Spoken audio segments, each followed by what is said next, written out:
welcome to the...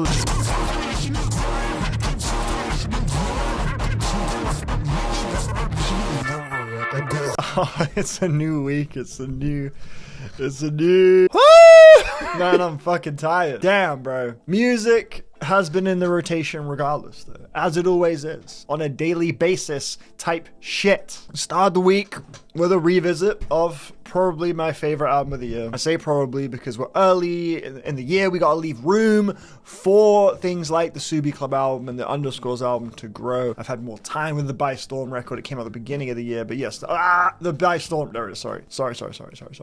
I hastily clicked there and ended up just presenting you guys the wrong album. That's not the one we're talking about. Trinket will come later. My Ghosts Go Ghost. I've talked about this album a few times on Listening Log because I like listening to it. I'm coming back to it. So it's going to keep popping up because it's fucking awesome. And I saw these guys live on this Friday, actually, April 3rd at the ICA. I saw By Storm perform live and it was an absolutely unbelievable show. The venue, ICA, oh my god, man. I didn't realize ICA had game like that. I had been there before to see movies. I knew they had concerts, like Jane Remover performed there last year. Yeah, the fucking venue's amazing. It's brilliant. It was so perfect for By Storm's presence, like their imposing just sound fuckery, like the improvisation. It was just so like intimidating. Parker Corey was making some unbelievable noises. I'll put some videos on the screen. Richie is an actual demon. That dude is an insanely good performer. I grow to love this record deeper and deeper every listen, and I Dance is the new favorite, honestly. I think I was sleeping on this one. The drums are gorgeous, man. In the background. It's a very simple track. You've got that saturated bass, you've got the drums, very lo-fi, sort of trudging along. It feels like reactionary, like you're dancing in a crumbling world. And and when I kind of thought about that and internalized that as I heard the track, that's exactly how this feels. Like the whistling, the singing in the back feels like just letting it out because you don't know how much longer you're gonna have to let it out. Obviously, Grog's passing away, you know, all the music they've released since then just has this ripple, this echo of like grief and mortality. Every listen, I just unlock one kind of spiritual layer of just the deep humanity and expression baked into every little decision made on this record. I think it is such a gorgeous, gorgeous record. I can't oversell how good the show was too, man. That was the best concert I've been to in a minute. Speaking of beautiful ass experimental hip hop shit, we have got a new Earl Sweatshirt Mike and Surf Gang album. It's 33 tracks. It's 64 minutes. Listen to this thing 3 times, bro. I mean, I think it's dope. I got a few highlights. I really like the fucking feature. This guy, Neonte. I loved his feature. If you didn't catch that, he said that little pussy so good, make a beat on it. Making a beat on the pussy, bro. I will say this album was pretty low on surprises. It was very much exactly what I thought it was going to be for the most part, but I'm very happy about that. I'm glad this exists. I'm going to be playing this all throughout the year. It's a very, very good listen. The Earl disc completely mogs the fucking Mike disc, I won't lie. The Mike disc is not bad at all, but it's kind of on par for usual Mike. Like if Mike dropped this first disc independently and it would just be like, yeah, cool, another good Mike album to add to the catalog. Thumbs up, no complaints, no dramas. I enjoy it. Not blowing my mind though. It's no tears of joy. But yeah, this Earl disc is like a new little slice of Earl. I feel like it's not like any other individual Earl album. He's kind of slotting into a sound that is pretty pre-established though, and he sounds great, kind of cold and sort of paranoid at points. A little bit worried, like the confidence feels a bit like a mask sometimes when I hear him rapping. But he does find some really sweet flows, and the instrumentals I think level up massively on Earl's disc. The Surf Gang just went freak mode on Earl's disc. They were not bad on the first disc, but the beats on this disc are so fucking great. I fucking love this one. There's a really interesting little sound in the background of this one.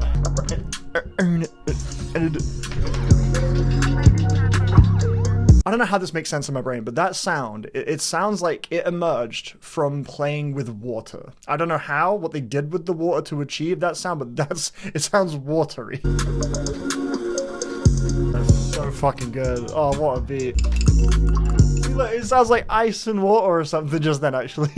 Shit, I'm telling you. I don't know how they achieved this sound, but I feel like water was involved. Rectangle Lens was also really good. I love the fuzziness in this beat. They even begin to build up, freshen up real quick in the rain. Yeah, I find this record extremely relaxing. It's really good. All of my listens with it so far have been like on the train, just sort of head down, absorbing it. There are moments I'm recalling right now, but I can't place which song it happened on. I'm gonna just need to sit with it more to give a more well well-rounded assessment of it, but I'm having a lovely time playing through this album. I think it's really great. I'd love to see Earl and Mike and Surf Gang on the tour they're going to be doing for this record. I really enjoyed the Earl Sweatshirt Live Laugh Love tour. I went to that tour and it was really good. It's a very like does what it says on the tin type of album, but what it says on the tin is like some shit I'm trying to listen to, bro. Next up, we gave this Slayyyter record. I can't highlight the Slayyyter record again. This new Slayyyter album has been you know, going down pretty well. I feel like people are fucking with it quite a lot. Seen some big praise for it. Where is it? Did I not like save it to my library, bro? I swear to God, man. There it is. I didn't save it to my library. Silly me. I've given this a full listen front to back. I've also just sort of come back to the occasional song here and there. I'm not like that hype on it, to be honest. It kind of, weirdly enough, reminds me of how I felt when I was listening to Imaginal Disc, you know, and I was just sort of trying to make it click. And I gave that thing like so many listens. I just could not, for whatever reason, reach that point where I really wanted to play it. I was just doing it to make it hopefully click eventually, you know what I mean? And I kind of realized that I think that album's approach to pop music is one I know very well, and it's done very well. And I'm just like, cool, I approve. Pop as I know it, done really well. And I feel a similar thing coming from Worst Girl in America. The skeleton of these songs, what they're going for, like I understand it almost too well, if that makes sense. To a point where it's like, I don't really feel anything. And I guess like pop music for me, my favorite pop albums is shit like Benito Generation or Sophie's Product or Brat. Hell, even like Carly Rae Jepsen Emotion. I guess when like the personality at the helm of the pop album is so unignorable and intertwined to the approach that the album is taking to pop, that's when it hits the level where I'm like, okay, I really love it. And I don't know, Slayyyter's Worst Girl in America isn't quite at that level for me. I'm unmoved by this. And there's like good shit going on. This beat, I think it was Gas Station. Yeah, Hotline Miami. Bro, Hotline Miami, like seriously on this one. Like if you just took away Slayyyter's vocals, this would fit perfectly in Hotline Miami. Wait a minute, wait. No, this sorry, I fucked up. Weirdly enough, this would fit on Hotline Miami. But this isn't actually the song I meant. This is not the song I thought it was. I think it's this one. Yes, okay, sorry, yes. There's a level in Hotline Miami 2 where you're breaking out of a prison. That level immediately comes to mind when I hear this. Particularly when the drop comes in, it's like unmistakable. It's a fucking crazy beat. I will say all of the beats on this album to me sound like really, really good type beats. Like one thing I loved about the Underscores record, another pop album I fucking love, is how I described it as like auteur-like. The way the tracks move, the way the impact moments feel, the melodies, it just feels so exclusively from the mind of Underscores, you know what I mean? Whereas these beats to me, I feel like if you typed in Hotline Miami type beat, Charlie XCX Brat type beat, you would probably get beats that sound like this, like they're just on the fringe of that kind of aesthetic. They don't really quite sound like they'd fit on whatever the thing they're type beating from. If that makes sense. I would say my favorite song here, the one that I thought just came together the best as a pop song, was handedly Old Technology. I thought Old Technology was a genuinely great track. I actually love how Slayyyter sounds on it too. There we go. Like that's a melody I can fuck with right there. Like dude, that goes such a long way in a good pop song. Just a nice catchy like earworm fucking melody. And I don't know if maybe my taste in melodies is like a bit more specific than most people, but like again, bringing it back to Magdalena Bay, that's one of the biggest things I don't get from Magdalena Bay is like a melody I really love. Image and Top Dog are the only two like I can think of with like a really standout melody, at least for me personally. And I gave that record so many listens, I genuinely could not tell you how any other song goes on that record, bro. But this is the one track for me on this album where I was like, even off one listen, it was in there. I love that bass line, bro. The drop, the guitar, it's alright. It gets the job done. I don't think it's that crazy production-wise, like engineering-wise. I feel like it could pop out a little bit more for me, but still, not bad at all. That bass line, Slayyyter's vocal, the distortion on her vocal, fucking wicked, man. Everything this album's going for, I think, comes together really nicely on that track. Crazy, because the next track after this, Crank, that's comfortably the worst song on this fucking record. And it sucks because it starts off, like, sick. I love this, like, sequenced out vocal chop thing. I think that's a nice bit of production, but mate, the chorus, the drop, oh man. I hate this. I hate that. On the trigger!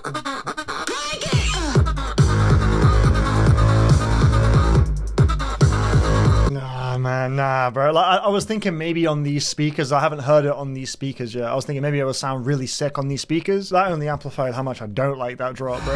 That drop is not good, man. But I freaking love that. Like, the vocal thing is so fresh, but the actual song at the center, like, yeah, nah, I don't know. I'm not seeing it with this record completely, man. I think it's fine. I think it's all right. I will take this over most pop music that gets released. I wish I could say it's crafted like an identity of its own, but you can immediately hear the reference points, man. I don't think it sounds half-assed though at the same time. I'm sort of in the middle with it. I don't know if I'm really itching to replay it. I prefer to give it another go before I put a score on it. I'm also confused with the $ thing, because everywhere, like on Album of the Year, on Fantano's review is $ for every single S, but this album doesn't even commit to that, bro. Look at these tracks. You got Cannibalism, Gas. I'm seeing lots of S's that are not $ Slayyyter, like, come on, like commit to the rollout, to the vision. Have your name. Your name starts with an S. Like, maybe just for this album, you make it a $. Like, we gotta think business, bro. We gotta think marketing. We gotta think the masses. The $ is the symbol, is the album, is the brand. We gotta think about streams. Likes are money. Likes are currency. We need traction. We need what's that hive mind bit where it's like, better be the fattest, juiciest ass I've ever seen it. We're like, what's next on the log? Should we take a look? It's Earl again, but then it's Iceage again. Still got Iceage have stuck, and there's quite a few albums in recent listening logs. I was like, yeah, man, I'm gonna be bumping this. I'm gonna be bumping this a whole bunch, and I just didn't. At the drive-in record, when I came back to that, I was like, yeah, man, this fucking rules. I gotta come back to this, and I said I'm gonna be having this in heavy rotation. Have yet to touch it since that listening log. Iceage, I'm just like, dude, I'm hype on Iceage right now, bro. I came back to Seek Shelter, an album I previously thought to be the worst Iceage record. It's the most recent Iceage record, and yeah, no, I was fucked up. That was wrong. That was not right at all. I do think it moves a little bit slowly. It's a drag. I won't deny that. A bit uneven in its like pacing front to back as an album, but no, these songs are beautiful. They're really ambitious. I can't really think of many songs to where they've pushed themselves harder than a Shelter song or Drink Rain. The instrumentation, man, has this like it has this warmth, but it doesn't sacrifice like the raspiness and the size that you come to expect from Iceage's music. It has this like newfound love to give, and it's so feelable. They really sort of reached far to achieve that, I feel like, with these tracks.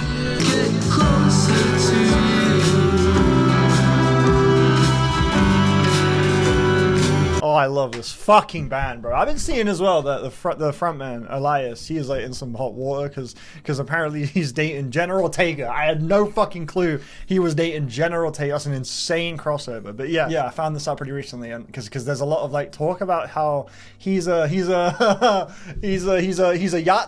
if you know what I'm saying. I guess when the band was first breaking out, Elias was a little edgy and, yeah, silly and foolish and, yeah, immature. Said and did some things just to be provocative and whatnot. I think it's pretty clear that these are not beliefs he, like, puts value in or cares about. Like, I think he was just sort of trying to get reactions and shit. But, yeah, you know how it is, bro. Like, you find a thing that someone did when they were, like, 13. It's like, what the fuck? Where is Thundercat? I was going to say, yeah, I looked at Thundercat's album right here. I just saw it on the left, and I was like, oh, wow, when do I start talking about that? I do it right now, baby. So I've given it one front to back listen and many sort of half listens, and I've listened to the whole thing probably like 2.5 times at this point. I'm really happy with it. I think it's a really good record. I was really excited for this. I have mentioned that Thundercat's discography in retrospect has never quite been great. I don't think he's ever made a great album. I think Drunk is probably his best, but even then it's a very sloppily constructed record with a lot of filler, with some tracks with very poor mixing. Yeah, I gotta say, Distracted is comfortably the best sounding Thundercat album to date. This thing sounds unbelievable. Like when Funny Friends came in and it just filled my ears so graciously. It was a great feeling, man. I think this might be my favorite tune off this.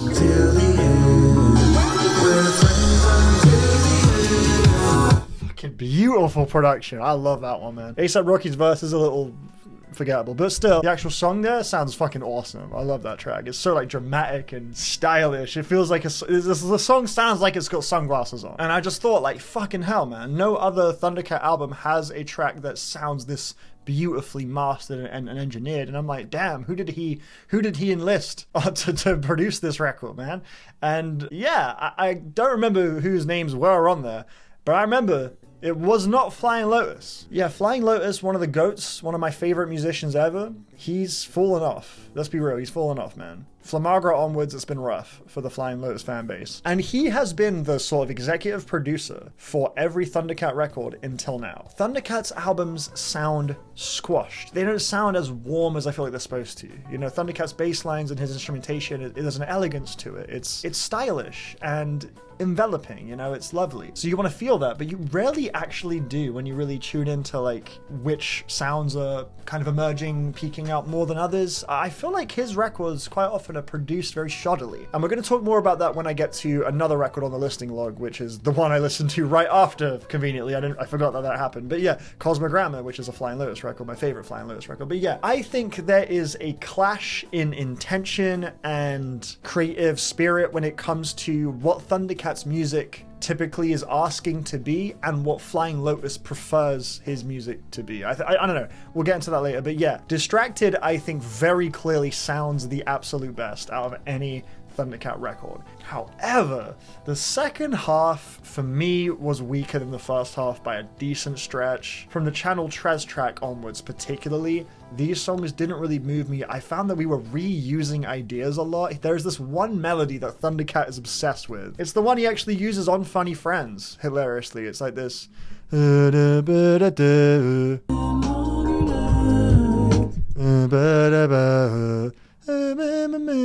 He does that so much. The gas was just sounding like it was running on empty a little bit. I feel like we were running low on ideas, and the album is 15 tracks. It's a whole meal, 46 minutes. It's probably one of the longer Thundercat albums. Well, it's definitely longer than It Is What It Is, which was a pretty trim 37 minutes. Still 15 songs, but many like short, just little ideas. And that was one of my least favorite parts of this record, is how unfulfilling of an album it was, you know, because some of the coolest ideas on it were just like a little 1-minute track, like Houseway especially, or Overseas. I thought Drunk was a more appropriate kind of album structure format for these small ideas to live and all kind of add up to one bigger, you know, thing. Because Thundercat's sense of humor is such a huge part of his appeal, you know, and that does shine through plenty on Distracted as well. But yeah, these tracks are all like around 3 minutes long. They are all satisfying. Verses, choruses, solos, like structurally, they are all satisfying. I was surprised to see how nicely the Tame Impala track No More Lies fit into this record as well. It's all sounding more competent than ever.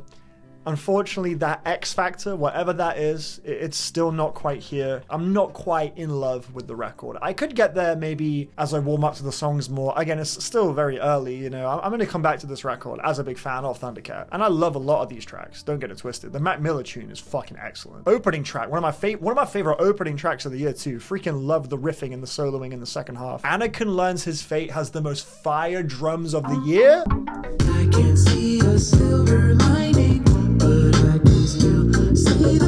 He's doing it again.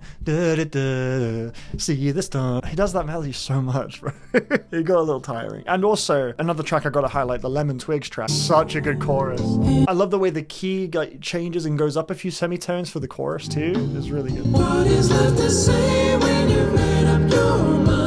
You can really feel that Lemon Twigs DNA too. It has the aesthetics of Thundercat, of course, but the actual song, like I could totally hear the Lemon Twigs singing that on one of their albums, like the actual tune. Really lovely collaboration. But let's talk about Flying Lotus. So the next album I listened to in the listening log was Cosmogramma, which is one of my favorite albums ever made. It might be my favorite album of the whole 2010s. I seriously adore this record, and as I was listening to it, I noticed something that I have never really noticed before, maybe because I just didn't have the ear, the trained ear to notice it, but there is actually very little bassiness, like low end is kind of absent for a lot of this album, and as a result, there's a crunch. There's like a digital kind of crunch to a lot of these tracks. You'll hear it on Zodiac shit. Listen to the way the kick drum like peaks and sort of makes every other sound in the mix like rumble a little bit. There's like a crunch to it. It fucking knocks. I love it. Dude, this song is a masterpiece. I fucking love this. So you can hear it with that clap just now. See the clap, but you can't even fully hear the whole sample, the whole like clap sample. It feels like there's maybe too many things happening in the mix. They're sort of fighting for attention, but the way it's been engineered and mastered, it just wrangles it in a way to where it works. It fits. This album's all about world building. This thing honestly runs like one song. The very beginning of this fucking album is clock captured. Like it immediately starts like you're on season 5 of a TV show.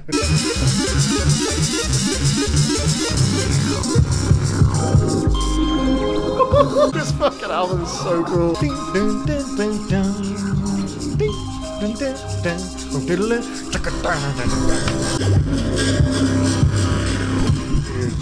You see, like the bass is, it's sort of like all of the strings and the synths, like they're all kind of mushed, and that is what ends up kind of becoming the low end of the track rather than like a discernible bass thing. So basically what I'm getting at, basically yeah, no, what I'm getting at is Thundercat's a bassist, bro. Bass is an extremely important part of any Thundercat record, and I think this whole time this has been the problem. You know, Thundercat is the one producing a lot of the, you know, Flying Lotus is the one producing a lot of the Thundercat shit. So I think he's just been applying this same approach to his stuff, you know, in just how he likes to mix and produce and shit. So I'm so sorry for whatever is going on outside. You can hear that. I know you can hear that. What is that, bro? What are we doing? Bruh. Yeah, my listening log for next week. Yeah, I started off the week with My Fucking Neighbor's Drill, bro. New album dropped. My Neighbor's Drill. My Neighbor's Drill's the new album. You can hear it on Spotify. My Neighbor's Drill. Look it up. You'll find it. It's my neighbor. You can't escape it. It's everywhere. It is on Spotify. It's an album on Spotify. My Neighbor's Drill. It's a real album on Spotify. Gotta tell you, it's a piece of shit. Favorite track on this record? I mean, it's Galaxy and Janaki 1,000,000%. Recoiled is unbelievable, bro. The sound that comes in is like,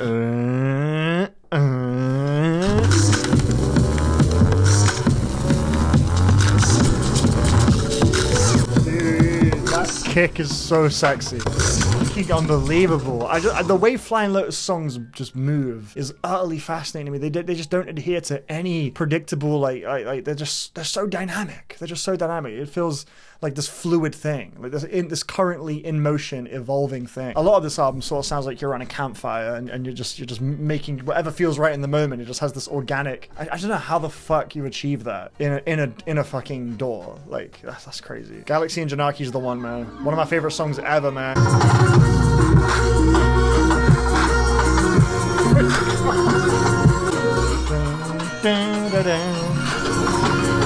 When the strings comes in, it's a fucking piston. It's a fucking piston.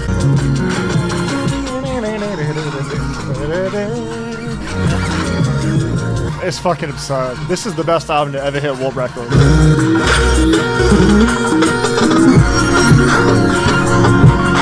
Masterpiece. Still a masterpiece. Still one of the absolute best records I've ever heard in my life. One of my most emboldened and proudest 10 out of 10s. Like, this is a top 10 album ever for me. Then I listened to Bully.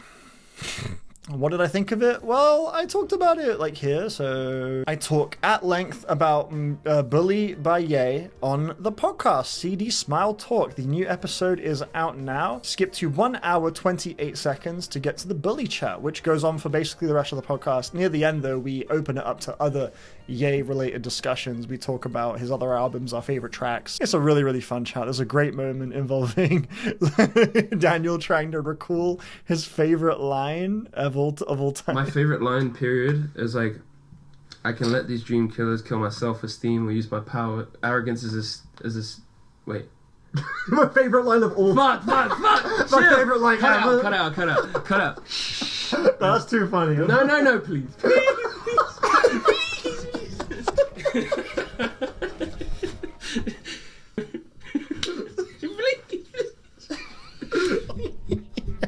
Good chats, man. Good chats. Yeah, stick it on, man. Stick on the podcast. Give it a listen. You can hear it on Spotify as well. We talk about Yeat's album, ADL, as well as Bully and the Mario Galaxy movie and the drama. And They Will Kill You, but that chat lasts for 3 minutes. So if you want to hear my thoughts on that, that's where you got to go. Anyway, moving on. I checked out the new Courtney Barnett record, Creature of Habit. Honestly, it is fucking wonderful. I knew it would be, man. She's one of those artists that is always a treat to check out. Whenever she drops, you gotta check it out. Otherwise, I don't know, you're just denying yourself a nice time. She makes lovely music. Off of my first couple listens, bro, Wonder.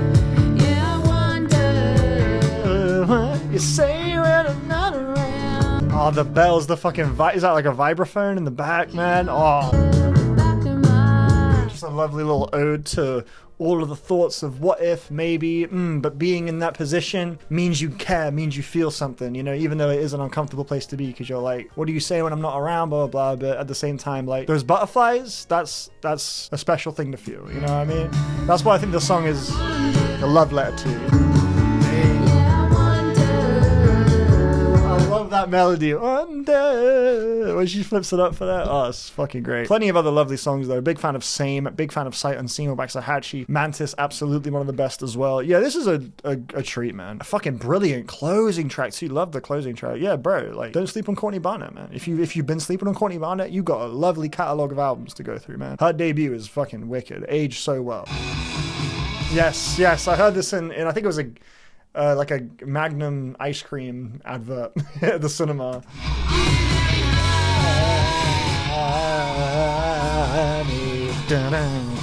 Lovely grit on that riff, man. Kind of Jack White coded a little bit. Yeah, sick artist, man. Really rate Courtney Barnett. Do recommend her new album. I checked out yet another Ortega fucking live thing, the second one. I'll be real, I fell asleep for the last 15 minutes and I woke up halfway through Helsinki. So maybe it's unfair to say I really heard this. Yeah, I found this one a hell of a lot more boring than the Zagreb one. But around halfway, I'm not even going to bother trying to trawl through the full hour trying to find it. Around halfway, what sounded like horses galloping entered the situation, and then they started building shit off of that, and I was like, oh fuck, it really like woke me up. Like, it took like 30 minutes to get there. It was a lot of fucking nothing for a while, to be honest. But yeah, when the horses rocked up, I was like, okay, where's this going? Your curiosity immediately emerges. I'm like, okay, that was unexpected, you know. We're gonna talk about Iceage once again because they dropped a new fucking track. We might recall a few weeks ago we had Star, which is one of the best songs of the year. I think this song is incredible. And now they've got Ember. Ember is the second single for their now announced new album, which I'll talk about in the announcements block of this video, which will come after I've gone through the full listing log. But yeah, another fucking sick tune. There's a similar sprightliness shining through. It's carrying like the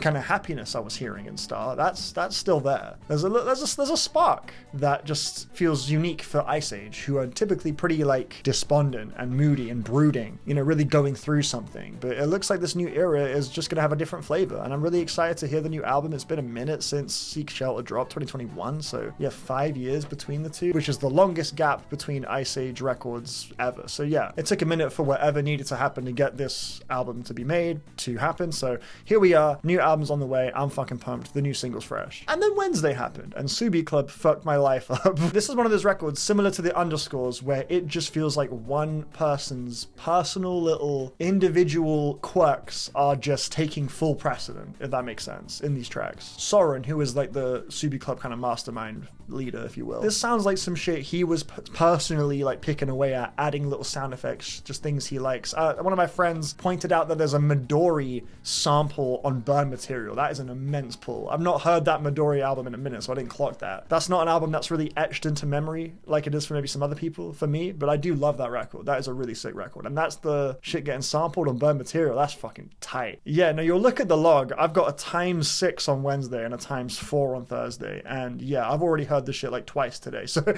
absolutely bumping the fuck out of this record, and it's gonna stay that way for a minute. Big thanks to Soren himself. He left a really lovely comment on the reaction video, and shit, I'm actually gonna be at the show, and he was asking about the show, so hey man, that'd be, yo bro, hey, so yeah, I could be saying hello to the boy himself. That would be really cool, because yeah, like from what I'm able to tell as far as like just interests, like I reckon we got a lot in common, bro, because I feel like I probably played a lot of the same video games. I'm getting like a lot of Final Fantasy, Zelda, like SNES era, maybe PS1 era, you know, with this art style. I would love to know if Kingdom Hearts is like in this man's past.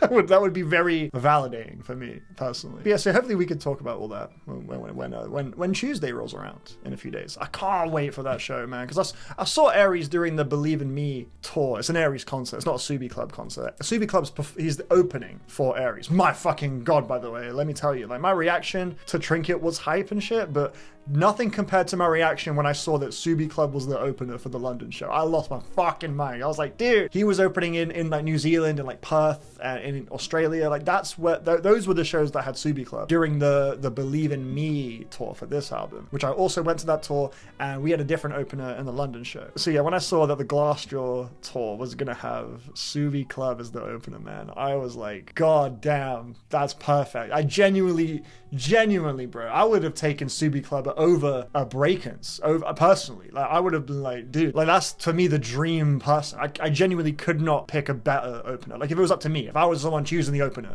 I 100% would have locked in Tsubi Club. But that would have been my choice. So I was like, damn, I feel very lucky. Like that's perfect. But yeah, overall though, I think this album is fantastic, man. I think this is a really great body of work, bro. The way it moves as an album, the way it's paced, like it's so replayable. It's such a purposefully built body of work. Like I said in that reaction video, it's not really trying to be this magnum opus kind of album. For me, this album exists as like a home for all of the really exciting, fun, vibrant ideas that Soren has had over the years as he's been producing, working on music, and he's managed to sort of find a way to reel it into a very replayable, satisfying 27-minute project that I'm going to be looping and getting more acquainted with as the year continues. This is definitely ending up on my favorites of the year list. Of any album that's come out this year, this is the most like built for me specifically one of the bunch. You know, I don't know if I like it more than Underscores or By Storm, but like low-key, like this is more like specifically geared for me exactly. Like I am the target audience for this shit, bro. Lil Coup and All Time Chump are the ones that have been growing on me the most with subsequent listens, bro. Particularly it's the vocals on All Time Chump. But my favorite vocals on the album are on this track.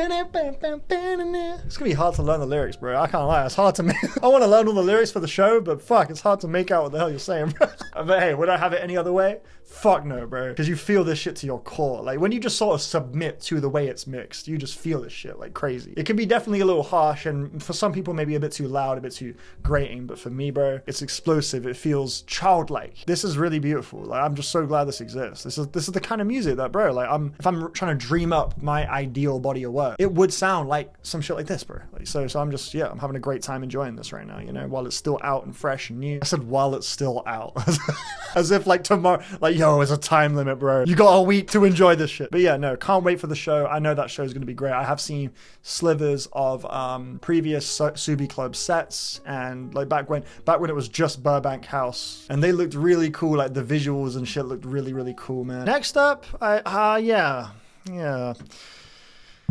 Daniel's arse cheeks are clenched as fuck right now, just so you guys know. I listened to Discovery by Daft Punk in full, front to back, no skips. That's important. That's an important detail, because I've come back to this album like several times in my life, and every single one of those revisits, there have been many skips. I'm only actually hearing like 40% of the album, because like a minute into most of these tracks, I get very bored of them, so I skip them. So yeah, I was like, no, let me like shut the fuck up and stop being a dumb little fucker and actually listen to this front to back, because yeah, I want to give this a proper re-listen. I gave this a front to back revisit. We're good friends, you know, Daniel and I, but we are also very new friends. So we are slowly unearthing our libraries of shit we've heard and watched and our hot takes. And he made a pretty crazy discovery himself. He discovered that I dislike Daft Punk's Discovery, and he was like, okay buddy, now you've fucking crossed the line. Now you've gone way too far. You've gone off the deep end, bro. What do you mean? And I was like, yeah, no, I don't like it. I don't think Discovery's very good. I don't know if I've actually mentioned that on video before. I feel like I must have done, but yeah, not a big fan of this record, man. I've got it at 2 stars on Rate Your Music. So he was like, what do you mean, bro? What do you mean? When did you last hear it? When did you last listen to it? He was like, just investigating the shit. And I was like, yeah, I don't know, man. Like, I just think most of these tracks aren't interesting enough to go on for as long as they go on for. You know, I find a lot of these loops kind of grating. It's just quite a chore to sit through. So it's just like not without highlights. You know, Digital Love is an incredible track. I love that song. But yeah, One More Time, Harder, Better, Faster, Stronger. A lot of the singles just don't really do it for me. And he was like, what the fuck do you mean? What do you mean, bro? What do you mean? He chucked on Face to Face, and he was just like, bro, listen, bro. And I was like, it's cool. I don't know. It doesn't really move me. I don't know. But then I just realized, like, okay, maybe I need to like sit my ass down, soak in this world a bit, you know, embrace discover discovery, if you will. And I did gain something I did gain a new favorite. I think High Life is cool. I like this one. Yeah, bro. Yeah, I can fuck with this, but here's the deal, though. Here's the deal. Here's the fucking deal, man. I don't know if I've been like way too production, like loudness brained, but this album sounds like complete ass on headphones. Like engineering wise, this shit is a mess. This shit sounds terrible. Like I think it was Crescendos. That is a seriously awful master. I don't know if it's just because of like the electronic music I grew up on and I'm exposed to all the time. Obviously this was like a pivotal game-changing record for the shit I do like, so I feel like I should like this. On these speakers, these tracks just feel and sound a lot better. I think these are tracks that if they come on at a live show, at a DJ set, they're gonna pop off, they're gonna feel amazing, they're gonna sound so good, but when I sit down and listen to this album, I'm bored out of my fucking mind. I think One More Time is terrible, bro. Aerodynamic, comfortably the worst track on this album. Harder, Better, Faster, Stronger grew on me a little bit. I kind of grew to appreciate the Talkbox vocals on that one a lot, particularly at the end when it goes like they just start like fucking around with it. That's pretty fun. A nice like climax moment. That's something as well I found about this record on this revisit. I think they're amazing. Daft Punk, they're amazing at chopping samples and like sample selection is an underrated talent, and I think Daft Punk are kind of masters at sample selection and sample chopping. What they suck at is taking those samples and building good songs out of them. These songs are so fucking dull.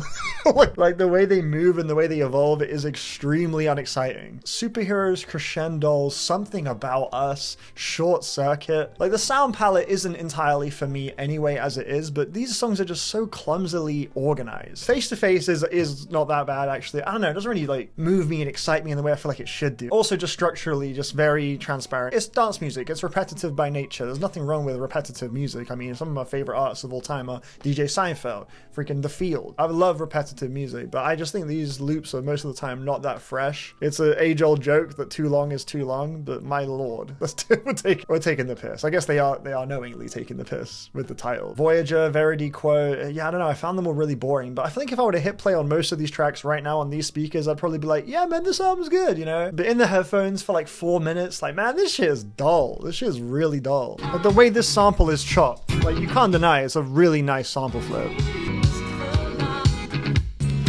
Yeah, I don't know. Like, it's nothing beyond that, though. Like, the actual journey it takes you on is unexciting. Like, that's just it. It just sort of stops and... my enjoyment of these songs stops and starts at, oh, that's a nice, like, you know, little sample chop, but I just feel, like, hollow immediately after I get over that. If each song was, like, half the length, and they all flowed into each other as like one big like DJ mix sort of thing, I would have a great time with this. I reckon I'll be revisiting this all the time. But as it stands, like this album is a slog, bro. The guitar on Aerodynamic is unbearable. Like some of these tracks, just the sounds they are playing with are not for me. Like the synths on Short Circuit, I think are really gross. I think the main sample on Crescendos is extremely just like goofy. It's just not for me, bro. Daft Punk's best album is Random Access Memories, bro. Yeah, we need more of that. We need more. Well, we literally do need more RAM.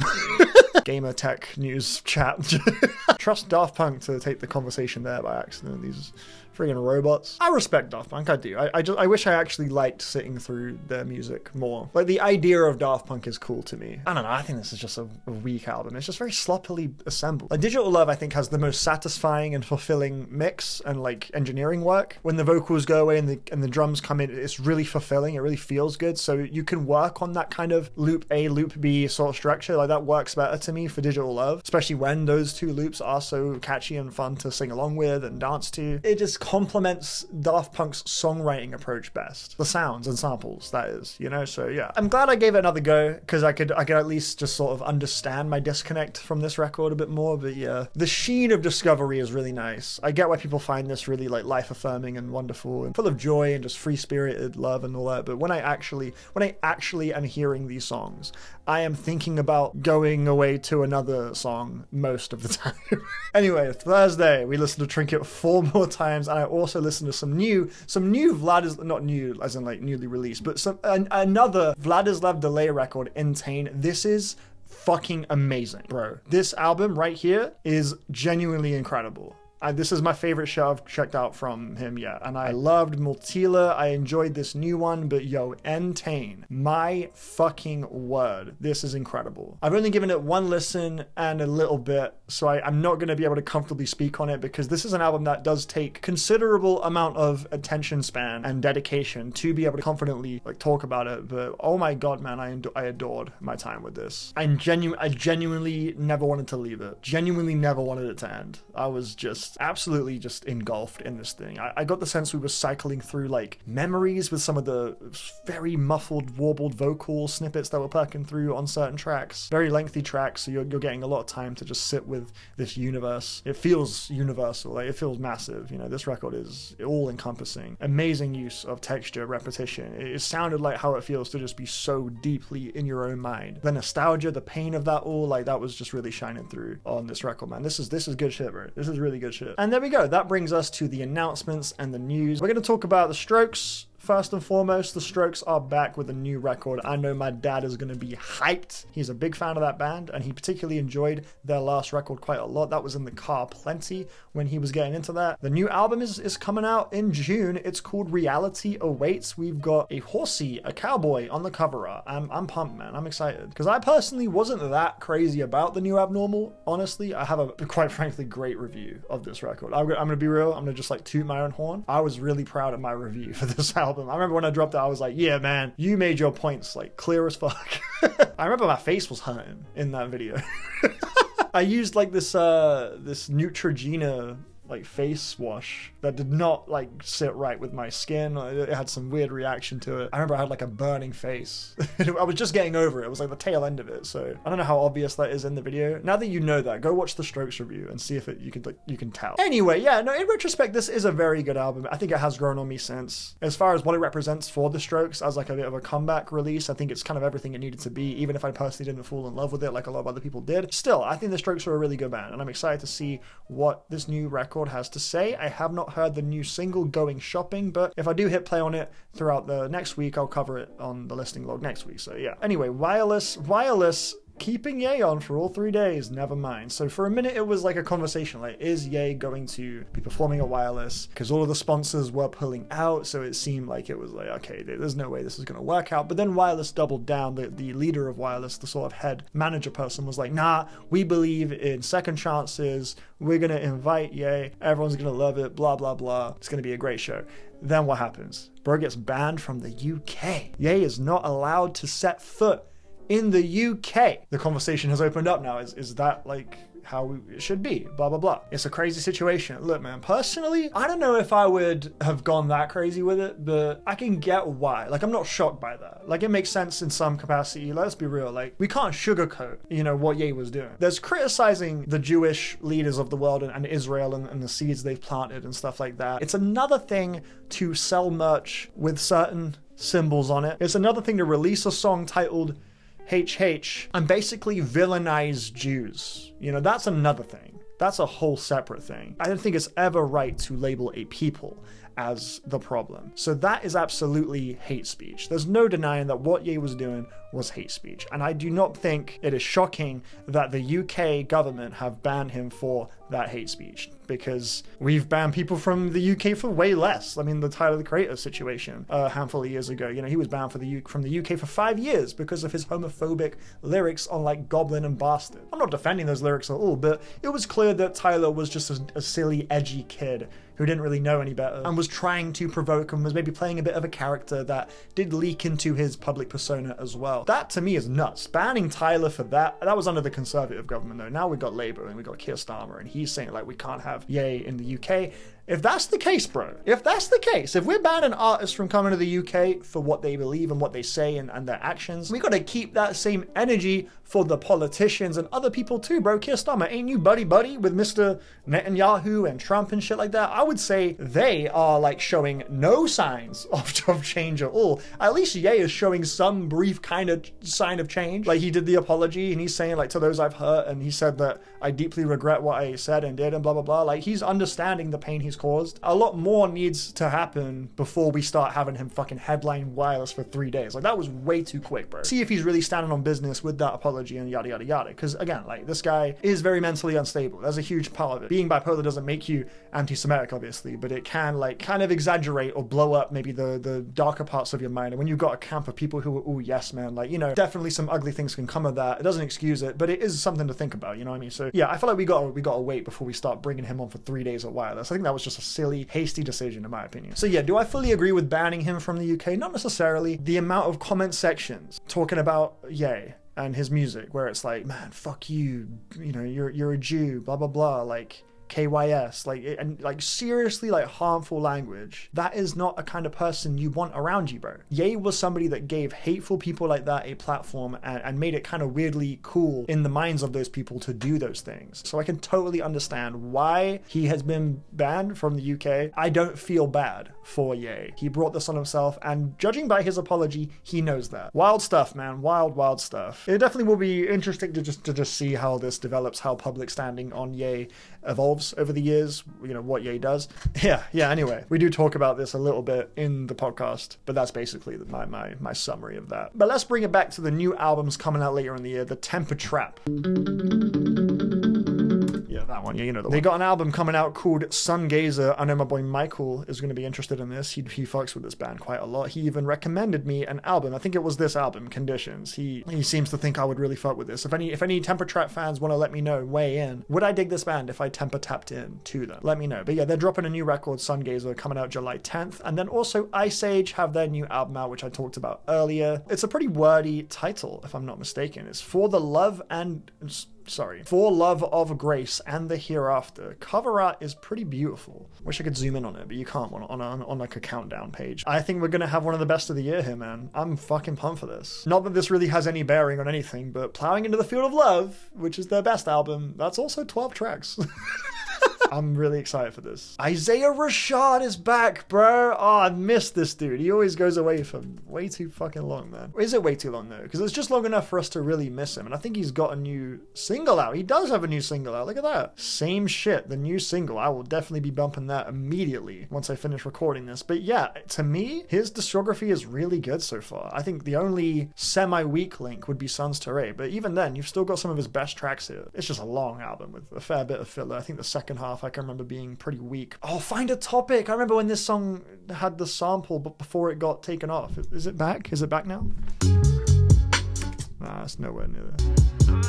Nah, it didn't sound that way. It used to be way better. Yeah, fuck. I guess they couldn't get the sample cleared or something. The old version of Find a Topic is incredible. Fantastic beat. A Lot, For the Squaw, Free Lunch, What's Wrong, plenty of really good tracks. Park is maybe my favorite on this album as well. That's a really good one. But yeah, I thought The House is Burning was excellent. I loved this album. I thought it was a really, really good, consistent body of work. 16 tracks, 48 minutes. It was really good. He was just on top form creatively. Like, maybe not his best rapping ever. I think Sylvia Demo has him at his best as a performer, as a rapper. Some amazing verses on here. Excellent collaborations too. Menthol, Heavenly Father. Oh man, some amazing tunes going on here. But yes, overall, Isaiah Rashad is a big thumbs up from me. I really like Isaiah Rashad. I can't wait to hear his new album, which is titled It's Been Awful, comes out May 1st. Not a huge wait there as well, just a few weeks away. Perfect. Kurt Vile's got his new album out. I love me some Kurt Vile. I actually really want to dive into Kurt Vile more because he's got quite a few albums, like his last handful of albums. I've not actually listened to them. Waking on a Pretty Days and Believe I'm Going Down are both excellent. I think these are really good albums. I've not listened to Bottle It In. I've not listened to Watch My Moves. Back to Moon Beach, I don't even know happened. I don't know what this is. Is this like a covers album or something? Maybe it's like a live album. Because to my knowledge, Watch My Moves was his last project, and that was in 2022, but he's got a new album on the way. Philadelphia's been good to me. Generally, I am pro Kurt Vile. I really, really enjoy his stuff. I much prefer it to War and Drugs. I say that because he's a member of War and Drugs. I think his solo shit is fantastic. The opening track and Pure Pain from this album are two of my favorite songs. I think those are both incredible tracks. And after that, we have fucking MIA, bro.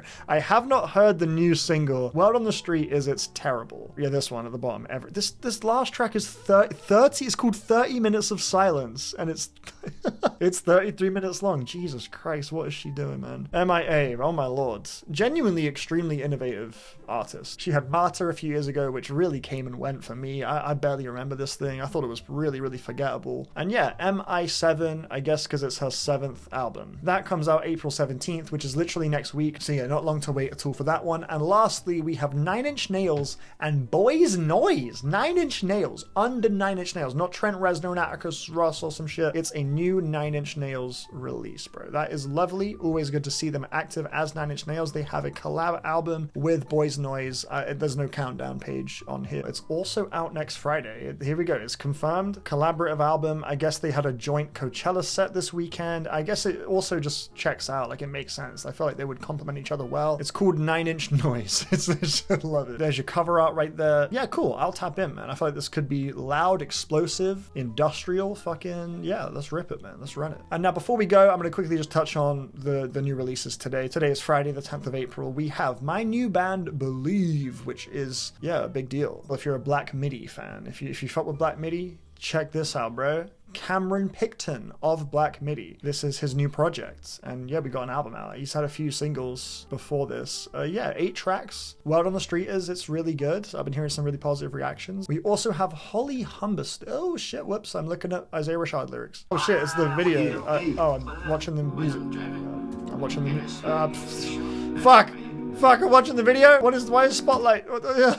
Okay, that was crazy. Let's like calm down for a minute, bro. Anyway, back to reality, man. Holly Humberstone's new album, Cruel World, is out now. I don't know who this is, but Daniel was mentioning this artist last week when we did the new episode. When we recorded it, we were like, well, what comes out next week? And he was like, oh yeah, Holly Humberstone album comes out. I was like, okay, I guess this is someone he's tapped into, interested in. So I will give the album a save, and maybe I'll even give it a listen. Who knows? Square Pusher dropped. Woohoo! New Square Pusher, who I was listening to a fair bit these past couple weeks. You know, a few of his albums did pop up in my listening logs as of late. And he's got a whole new body of work, so you best believe I'm going to be checking this out. I can't wait. One of my favorite IDM musicians, one of the best on Walt Records. I think generally speaking, he is always really interesting, really consistent, really ambitious. I'm excited. After that, we have a new Snoop Dogg, a new fucking Snoop Dogg, bro. Yeah, let's take a look. It's called 10 Till Midnight. Snoop Dogg is like currently in one of his most prolific eras ever. For the last like 10 years, he has been dropping albums like it's nobody's business. Had the Missionary album with Dr. Dre. I never heard that. You got that one, was it called Bush? With the Pharrell production, had that colorful cover art. Yeah, this one right here. Freaking Peaches and Cream, bro. Not a bad tune. Yeah, it's just like a lot of slop. When was like the Bible album, like the gospel one he did, bro? He did like a whole gospel thing. Yeah, presents Bible of Love. 2 hours long. Fucking hell, what is he doing, man? He's just an extremely not serious artist. I feel I don't know. A lot of it comes off just kind of fodder, like a little soulless. 10 Till Midnight is out today. Go enjoy it. Lone has a new project out. I love me some Lone. I love Lone. I think Lone's an excellent artist. I think this cover art feels like that one. What's the music video? Come, my lady, come, my lady. You're my butterfly, sugar. That, you know that song? Yeah, the music video for that. That's what this cover art is reminding me of. Yeah, no, I love me some Lone. I'll be saving that one for sure. And lastly, this is my personal most anticipated album of today, is the new Wesley Joseph record, his debut album. This is a UK rapper that I've had my eye on for a minute. He has this really great song on this project, Thriller. Yeah, this song is fresh, man. Great rapping performance, but the way the song... Wonderful cadence as well, man. But you'll hear in the beat, it starts to like really build into something. You hear that like eerie sound in the back, that loop. Dude, such a good flow too. Like, he's just had like a hunger in his voice for a minute. I could sort of hear this ambition, this potential, man. So then he dropped Glow, and I forget if it was on Glow or on this Ultramarine EP where he started collaborating with Leon Vinehall. But yeah, he's at some point in his career he started collaborating with Leon fucking Vinehall, who is a fantastic producer. Check out Rare Forever, phenomenal album. I personally prefer Nothing Is Still though. Nothing Is Still by Leon Vinehall. Holy shit, that record rules. Leon Vinehall's last album wasn't great, unfortunately, but those two, fantastic. Highly recommend them. Yeah, he's just had an ear for like texture and electronic sort of world building and atmosphere, and you could feel that on Glow massively. On, oh dude, Cold Summer.